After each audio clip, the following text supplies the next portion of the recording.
Good morning, good morning, good morning. The sun is shining, the birds are chirping, and you are breathing. Today is Friday, December the 9th, 2022. My name is Stephen Cornegay, and welcome to This Is Just a Thought. Today's word of the day, rescind, which means to take back or to end officially. Rescind. Hope everyone is enjoying their Friday. End of the work week is here. Finally. Been some kind of, I won't say long, but it has been a drawn out work week. Weekend is most definitely welcome for any and everyone. I got to work at least part of the weekend anyway, so I'll be getting on to that. And man, temperatures here in North Carolina, it has been warm in the 60s. Rain, of course. We've been getting a lot of rain. We're expecting some more later on this evening before it clears up sometime this weekend, and then we head back to the cold. So winter is returning. Don't put the coats up just yet. Just don't. I know you guys haven't heard from me in a while. I had to take me a mental break. Often in life, it is like work, bills, family, job, everything. You just have to take a mental break. Hey, like I always say, I will protect my mental at any and all costs. So if that means I just have to put everything down and take some time to myself, I will. Nothing personal. Certainly didn't mean to snub anyone or keep you guys waiting. I know I've done a few videos up here, but I'm back. And I'm re-energized and refocused. Yeah, I had to take some time off. I just did. Had to sit down, regroup and refocus and just relax. I had gotten so wound up with work and, family life and this. It became too much. It became overburdensome. So I just sat back and said, you know what? I'm going to take some time to myself. You got to have that me time. I don't care who you are or whatever you're doing. You have to have that me time. And there are little mental hints and pulls and tugs that let you know when you need to have that mental time. And if you're not paying attention or if you're just blowing it off, then there's that explosion that comes. And it's usually not good. So I took some time off to myself and just relaxation for me, or taking time off, a mental break for me is prayer, reading the good book or reading a book, just relaxing. It could be anything from me just going outside, sitting somewhere and just in complete and utter silence and relax. That's just what I do. This is what I do. Don't want to be one of those that keeps everything inside and let it build up and then it explodes and erupt. I know oftentimes on this podcast you hear me, it may seem like I'm bashing those that come out and say, I have a mental problem and I had a mental moment, but that's usually for those that they just erupt and it becomes violence. I don't think that's a mental moment. I still don't think that's a mental moment. I think that's just you throwing an adult temper tantrum. I just do. So before I threw an adult temper tantrum, I relaxed. I backed away from everything. Yeah, it didn't matter. Just didn't. I had to. You just have to in this world. You just do. All right, let's move along here, man. Last night, Thursday night football. Wow. The Las Vegas Raiders versus the Los Angeles Rams. Still odd saying Las Vegas Raiders. It just is. The Raiders led the game for the majority of the game, and then all of a sudden, the Rams came back. Newly acquired Baker Mayfield, of all people, from North Carolina. North Carolina Panthers. Yeah, the Panthers let him go, and he came in the game yesterday. Only spent a few days. They let him go on Sunday or Monday, I believe, and he came in last night and he got them a win, 17-16. But it was in the last few minutes, and he put on a clinic. Man, what is going on? Carolina, man, everybody you let go, you let McCaffrey go. He's gone to San Francisco and he's looking good. You let Baker Mayfield go and he's at the Rams now and he's looking good. What's going on with the Carolina Panthers? It seems like the players you get, these are star quality players. Like you guys don't know what to do with them. Just don't. Like I said, hey, these two guys, that Mayfield and McCaffrey, they've gone on to other teams. and they're putting in work. They're helping those teams win. Just are. Just are. Wow. Who knows? Maybe Carolina, maybe there needs to be some higher echelon changes in there inside that organization because they are looking horrible and they have fallen apart. One-time Super Bowl contenders at the bottom of the heap now. Oh, they just are. They just are. All right, let's move along here, man. I haven't talked to you guys in a few. Hey, December the 6th, Tuesday, it went down in Georgia. Herschel Walker versus Senator Warnock in that runoff for that Georgia Senate seat, which also was going to give control to either the Democrats or the Republicans. It looks like it's gone to the Democrats. Warnock won. He defeated Herschel Walker by a larger margin than he did last time. So it appears the people of Georgia have spoken and they want Senator Warnock. Don't want Herschel Walker. Herschel. Herschel. I knew, I was kind of iffy before, but I knew on the last weekend on that campaign trail, when he gave the speech about the werewolves and the vampires, I was thinking to myself, what in the world? Who is advising this guy? Because he gave a speech, a soliloquy of him just standing up there saying that, hey, did you guys know that, I believe what he said, a vampire could beat a werewolf? Who's advising? Who advised him? Did they tell him just to get up there and start speaking? Well, it didn't work. Because like I said, Warnock won by a larger number than he did the first time these two faced off. It went like 51.4 or 9% for Warnock and 48.6% for Walker. Man, so this gives control of the Senate to the Democrats. And of course, you know, the House is controlled by the Republicans. But the Senate is controlled completely by the Democrats. They now have the majority. Just wow. Can't really tell you where... Well, I did just tell you where Herschel Walker went wrong. But I think a lot of people just realize that he may not have been that politician or that senator to lead Georgia. He didn't have any experience. He just didn't. He was handpicked by Donald Trump. Coincidentally, all of those candidates in different states that ran and that were endorsed by Donald Trump, they all lost. So, hey, many are saying, hey, he probably should have never took that opportunity to put himself out there like that because it didn't turn out too well. Like I said, the Republicans, they have control of the House, and they have, of course, vowed that they're going to hold President Biden and his administration accountable. They aren't going to let any and everything just slip and slide through like he's been able to do. Many Republicans are still talking about that Build Back America Better plan that they have, of course, said that has spiraled out of control with spending that has led to the U.S. economy pretty much almost tanking with that looming recession. Coincidentally, they're saying that the recession that we once thought we were going to have, that we once were told we're going to have, be on the lookout, be aware for, they're saying it might not happen. Gas prices have dropped. And they have. That's a good thing. But my question is, with the gas prices dropping, and with you guys saying there's not going to be a recession now, how long are those gas prices going to stay down? Is it going to start to go up and down like it's been in the past? Where something, an event happens, and you say, oh, we got to take the price of gas up. But just a question, just a thought. Because we've been going through this the better part of, maybe 2 or 3 years. Gas prices up and down. But now they're saying there's not going to be a recession. And inflation is getting better also. The job market's looking better. We'll see what happens. We will see what happens with this. It was some breaking news. Let's move on along here also. It was some breaking news yesterday, but it's worldwide known now. Looks like WNBA star Brittany Griner has been released from that Russian penal colony. She's out.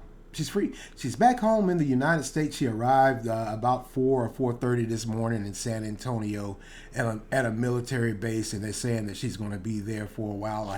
Pretty much however long she feels comfortable, because due to the fact that she's a civilian versus a military personnel, she could come in. They have a decompression where they have her a psych eval, physical evaluation, and after that, she's free to go. She's free to reunite with her family. But first, like I said, she has to go through that decompression, the psych eval, the physical evaluation to make sure she's okay. So she arrived back in the United States this morning at about 4:30, and she arrived or she was released due to that negotiations for that prisoner swap. The black merchant of death was released from U.S. custody, who was serving a 25-year sentence for terrorism, trying to kill Americans here and abroad. So that was the swap. It went something like Brittany Griner, who was serving a 9-year sentence, who served 10 years of that 9-year sentence for drug smuggling with that hashish oil she had in her luggage when she went to Russia.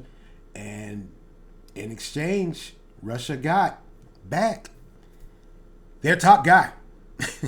Let's just be honest with each other here. This guy is known as the Black Merchant of Death. Now they toned it down to the Merchant of Death. I guess the term black, they probably said, well, that's a little bit too boisterous. So they called him the Merchant of Death.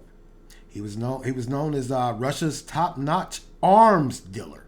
I mean, he can buy and sell anything. He would kill any and everyone, whatever it took. I'm not downplaying the release of Brittany Griner, because it has a lot of people here in the United States talking, and abroad also. Has a lot of people here talking, and a lot of people abroad talking about was it really worth it? Here you have Paul Whelan, who's still there, because in initial talks, it was supposed to be Paul Whelan and Brittany Griner in exchange for the Black Merchant of Death, Victor Bolt, I believe that's how you say his name, plus another gentleman that's being held in U.S. custody that's Russian also. But somehow, some way, over the course of time, it got dwindled down to Brittany Griner and Victor Bolt, the Black Merchant of Death. So that was the exchange, and many are upset. Paul Whelan himself is a little bit upset. He has released a statement. He said that he really he's happy for Brittany Griner's release, but he really thought that the Biden administration would do a whole lot more to release him. Now, he's serving a 20-year sentence for spying. He's a former Marine, and it's kind of odd, but I guess you can. I really and truthfully didn't know. I guess you can have dual citizenships because he's a citizen of the U.S., of course. He served in the United States Marine. He's a citizen of Great Britain. He's a citizen of Ireland also. He was Canadian born, so I guess he's a Canadian citizen also. So that's 4 citizenships. I honestly didn't know you could hold on to that many citizenships, but apparently you can. So he's upset. He said he really thought the Biden administration would do more and fight harder and longer for his return and release. But it looks like at the end, Russia said, no, we're going to hold on to Paul Whelan, and we'll give you Brittany Griner if you give us Victor Bolt, the Black Merchant of Death. Like I said earlier, I'm not trying to downplay Brittany Griner's release. She certainly deserved to be released.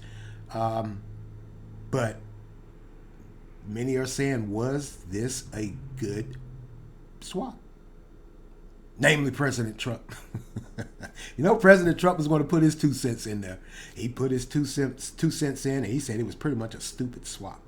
But by the way, while he was in office, Paul Whelan was arrested in 2018, and he was convicted in 2020. Now, in 2018, he was arrested for spying. He was there.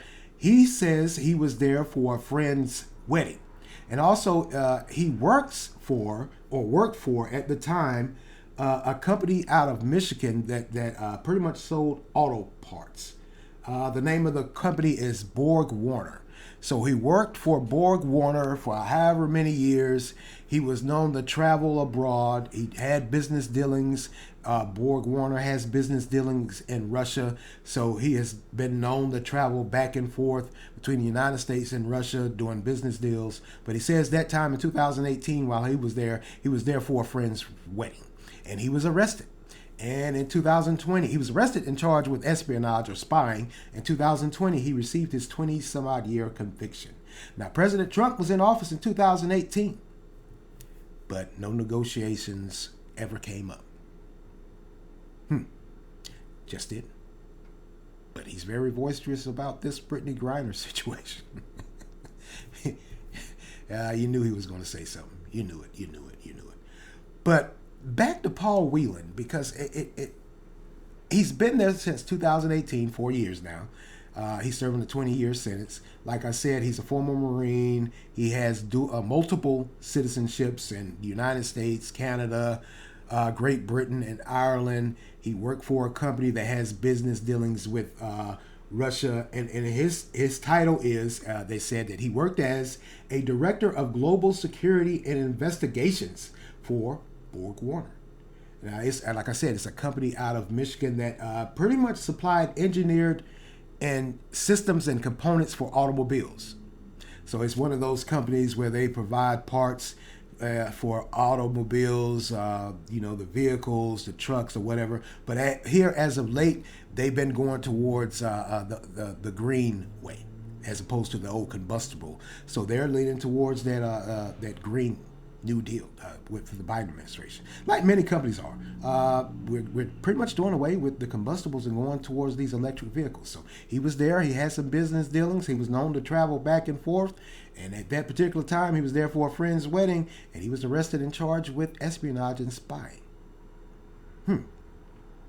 Now, like I said, he came out and said, hey, he's upset, but he's happy for Griner's release, but he just thought the Biden administration would do a whole lot more to help him out. I would imagine, like I said, they started out with Griner and Whelan, and then there was he's supposed to be an exchange with another Russian and the Black Merchant of Death, but Russia said no way. Nope. These are our terms. We'll give you Griner in exchange for the Black Merchant of Death, Victor Bout. Russia was holding all the cards. So, they released Brittany Griner, and they got back their top-notch arms dealer. You think you're not going to hear about that guy? You think he's done? You think he's retired? You think Russia would go through all of that just to hold on to him and let him come back and retire in the lap of luxury? You can bet your bottom dollar this is not the last time we're going to hear about old Victor Bout, the Black Merchant of Death. It's his job. He's a terrorist. He sells guns. He's the best. Even the U.S. said he was the best. In addition to him being a terrorist, he's killed some people in different parts of the world. Not the country, the world. The U.S., like I said, the U.S. even had to admit he's the best at what he does. Do you think Russia really, truthfully, and I got to be honest with you guys, do you really think they cared that much about Brittany Griner? Brittany Griner, to us here in the United States, and to many in the United States, she was an iconic sports superstar. Russia probably sat back and said, you know what? Knowing the U.S., they're going to do any and everything to get her back. And they did. So you have an iconic sports superstar versus a gentleman that is a known terrorist and arms dealer that can get any and everything done when he wants to. That's just a win for Russia. They got what they wanted. Finally. Because they have been trying for years. And they finally got it. It's a win. So, with Paul Whelan being left behind, I'm sorry to say, and I'm not being funny, I'm not being an arrogant, facetious jerk, I'm just being honest. Paul Whelan is a bargaining chip. Russia really, and I'm not downplaying Brittany Griner, Russia really didn't care if Brittany Griner went or stayed. She was small potatoes. Paul Whelan is a bargaining chip. Why? They used him and got what they wanted. Because they had him on the table. Then reportedly, sometime within this week or last week, they pulled him off the table. And I could imagine the talks went something like this. You either take this or you don't. That's Russia. Russia has been that way, man. I don't know if this generation knows anything about Russia, but Russia, when they bargain, it really ain't a bargain. It's like an old Italian mob style. I make you an offer you can't refuse or you won't refuse. So that's probably how that negotiation went. You either take her now or you don't. But we want the black merchant of death. It's a win for Russia. They won hands down. Like I said, I'm not downplaying Brittany Griner. I'm just not. The Biden administration, hey, to be honest with you, they probably went in there and they said, yeah, we have Griner and we have, or we quite possibly could give you the black merchant of death. And Russia probably sniffed it out and said, oh, they really want Griner. She is a sports icon. And the Biden administration, they made it clear from day one that they wanted Griner back, even though at first, let's take a step back and go back. Now, we all remember when Brittany Griner was detained back in February. Everyone was up in arms. Then it kind of died down, and then it came back. Those members of the LGBTQ community accused the Biden administration of not doing everything they could to secure her release. I don't know if many people remember, but I remember wholeheartedly many of those in the LGBTQ community, not just online, but they were even in front of the camera, the news media, saying the Biden administration wasn't doing everything they were supposed to do because she was a member of the LGBTQ community and she was black. So once again, that played into Russia's hands. She was a sports icon. Russia knows how the United States love their sports icons and their music icons or whatever, just icons in general. And so that increased their bargaining power. That is really and truthfully, I hate to be, it just happened. Couldn't have worked out better for Russia. Look what Russia got. Not saying that the U.S. didn't get anything. They did get Brittany Griner back. She was there on some charges, but that's Russia's law. I often said that people were saying and screaming, hey, wait a minute, that wasn't that much an amount of hashish oil. She shouldn't be detained like that or arrested like that. That's Russia's law. It's illegal there, all the way across the board. So once again, Russia was holding all the chips. And with those members of the LGBTQ community calling out the Biden administration, saying they weren't working hard enough because she was a member of that community, it forced the Biden administration's hand. Because as you all know, during the presidential election, Biden, he gathered and garnered support from the LGBTQ community, and they put their endorsements and monies and campaign rallies behind him. That was some of his funding, you got to admit. So they were saying, hey, we supported you. We went to bat for you. And now we have a member of our community that's in trouble, and you guys are dragging your feet. You're playing politics. So he had to spring into action. So when the Biden administration or the U.S. went into those negotiations, I can gather, hey, do you want her or not? We're not giving you anyone else. We don't want anyone else. We want our top-notch arms dealer back. And they got him back. It's a win-win for Russia. It just is. You have to admit, you have to be real with yourself. That was a win-win. I don't think it was a stupid trade, as the former president says. I think it was politics, international politics.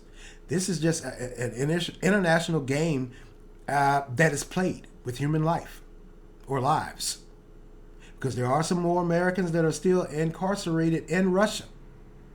We still have some more Russians that are incarcerated here in the United States or under U.S. control somewhere. So this is the international political game that is played with human life. It's bargaining chips.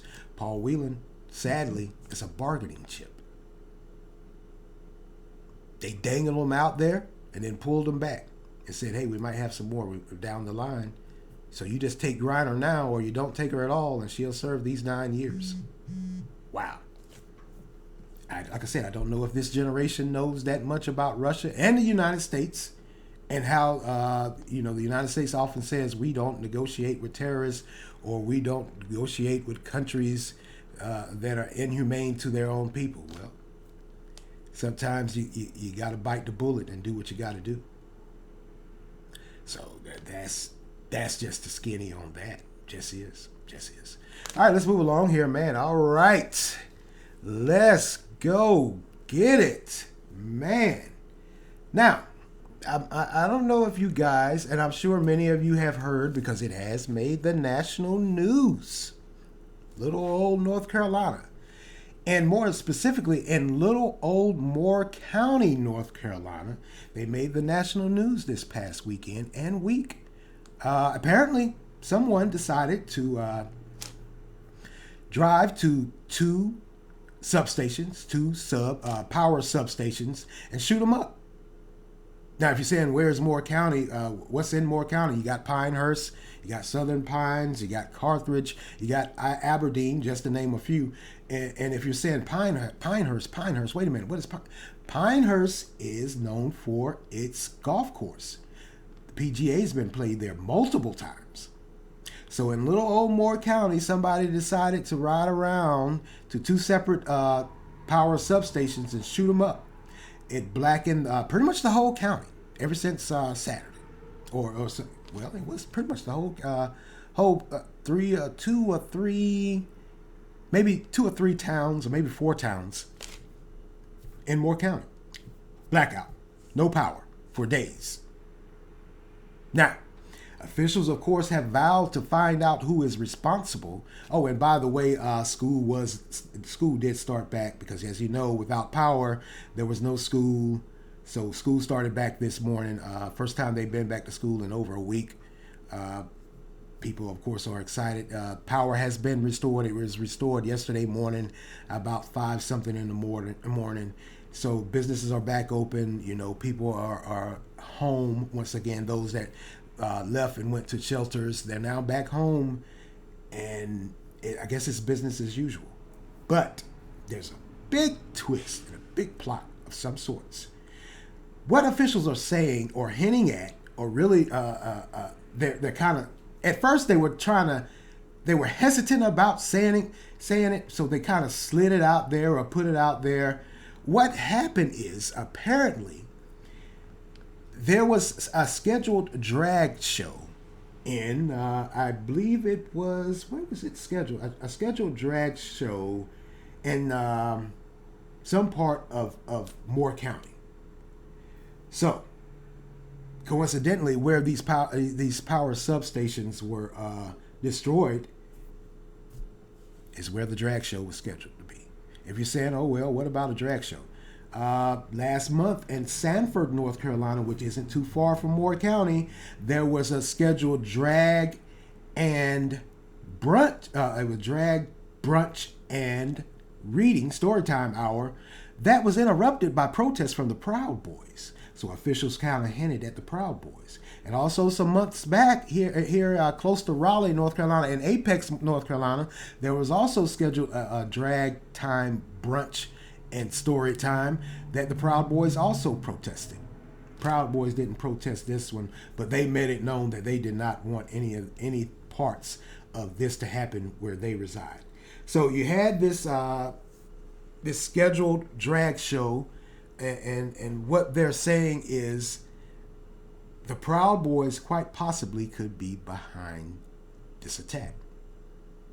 So much so, the FBI, state of North Carolina, has gotten together and they have offered a $75,000 reward for answers. And they've already they're closing in because they're saying they're subpoenaing cell phone records. They have surveillance cameras also that they're looking at, and they have shell casings. Guys left your shell casings behind. Why, what in the world? I often say, I don't understand the mind or thinking of some folks. I understand everyone's right to agree or disagree.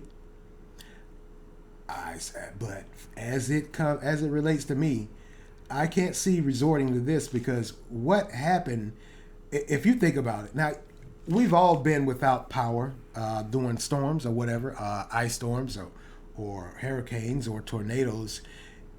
You don't miss your power till it's not there. I can remember when several times when I was without power, I would go to turn on the light switch, and I'm like, damn, there's no power.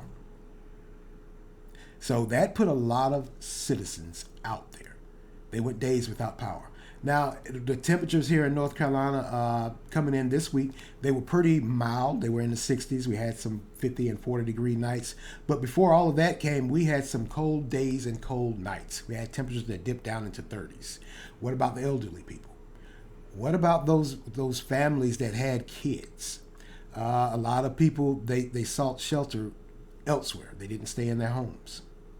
A lot of people, of course, their groceries gone, ruined. They went almost a week without power.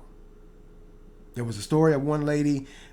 She said, "Hey, look, I'm not homeless. I work.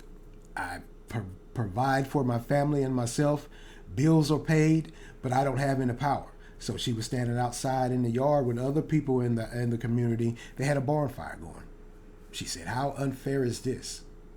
Once again, understand everyone's right to agree or disagree, but to take it to this measure, if it was the Proud Boys, as they say, which is, of course, a white nationalist and Nazi group that is well known, if it was the Proud Boys, you guys put a lot of innocent people out there just to say that you don't approve of someone else's lifestyle and sexual orientation.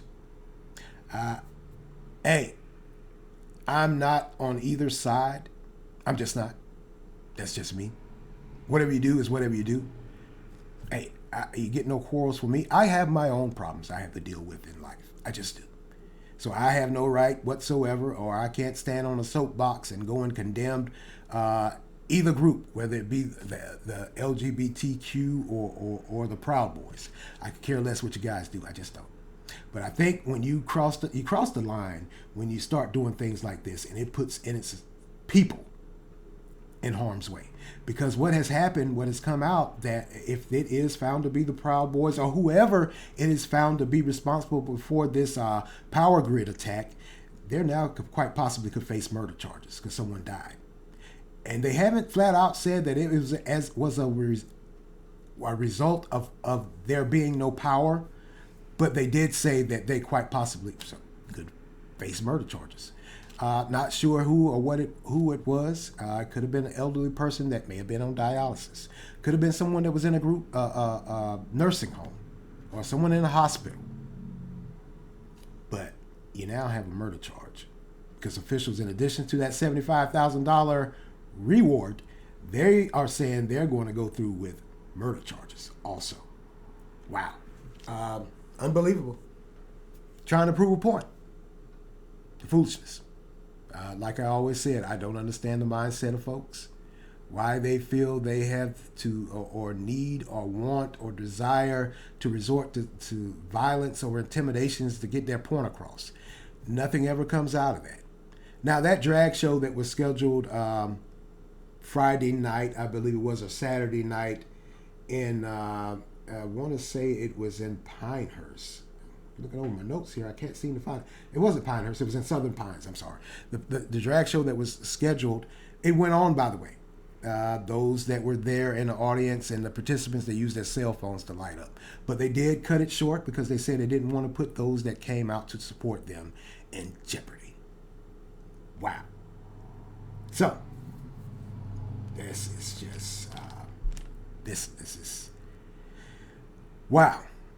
This is a lot. Because like I said, it put a lot of innocent people out there. People were struggling. Businesses lost money. Here we are coming out of the pandemic. We're just starting to stand on our own too. And then this happens in a small rural community. Moore County isn't that big. Like I said, it's its only claim to fame is Pinehurst, the PGA Tour golf, that golf course. That's its claim to fame, to be honest with you. The rest of it is in a rural community, a lot of hard-working folks, a lot of small businesses that, hey, a lot of restaurants, they had to throw that food out. They couldn't move it anywhere to be stored where there was power. So they had to throw that food out. They lost business and they lost money.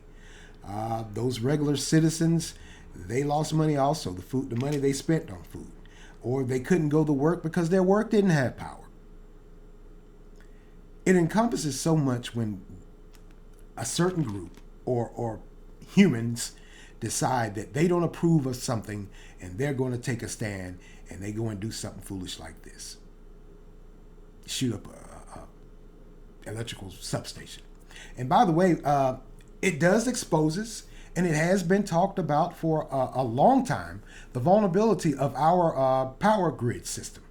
Now, when I first heard about it, or what was talked about mainly, is mostly that the power grid system is in danger of being under cyber attack, meaning someone could hack into it and shut it down and do whatever they want to, very much like they did with the gas pipeline back here this summer. That was the topic of discussion. That was the talk. I never saw anything like this coming. And I think a lot of people didn't see anything like this coming.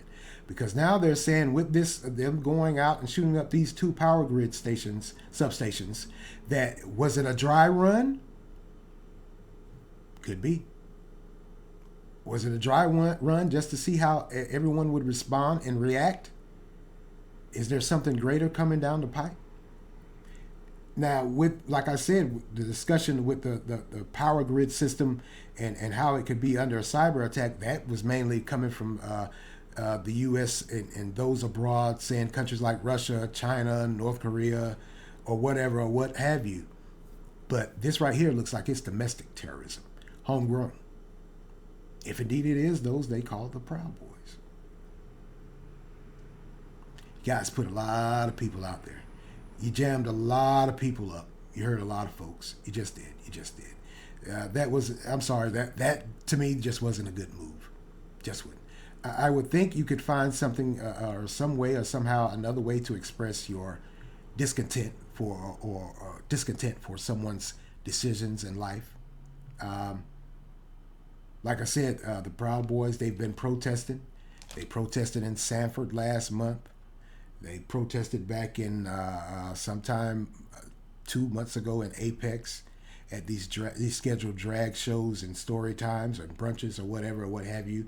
They they sent out a statement denouncing the drag show that was taking place in Pinehurst on Saturday. So, all of that, it does make you wonder, and it has led officials to start looking at them. Just as, like I said, to do something like this, it jammed a lot of people up. And for what? Like I said, just because you don't like someone's lifestyle choice or decision, you're not in agreement with it. That's part of life. I just think we weren't all put on this earth to agree with any and everything. We just weren't. We're all our own individual persons. I'm not siding with either side. I'm not showing support for either side. That's just me. I'm just not. But man, this right here, this took the cake. Is it a dry run? Do they have something more in store? We'll see. We will see. All right, I'm going to get out of here. I got to go to work. I guess I'll go and skedaddle. Work. Gotta love it. Gotta love it. Gotta love it. Hey, I want to thank you all for your support and subscribing and liking these podcasts, video podcasts. Get in that description, that comment box, and let me know what you think. I'm pretty thick-skinned. I won't bite. Hey, I've been on this earth 49 years. I've heard it all. That's pretty much not any more or anything else anyone could say to me that will insult me. I've heard it all. There's nothing much. But thank you guys for your support. And those that I know that comment and say, hey, good job, bad job, no, what about this? Hey, thank you. Like I said, get in that comment box and give me a yay or nay. Either way, I won't bite. I won't fire back. I just won't. I'm going to go on and get out of here. Thank you all for listening. This is Stephen Carnegie for This Is Just a Thought. Amen.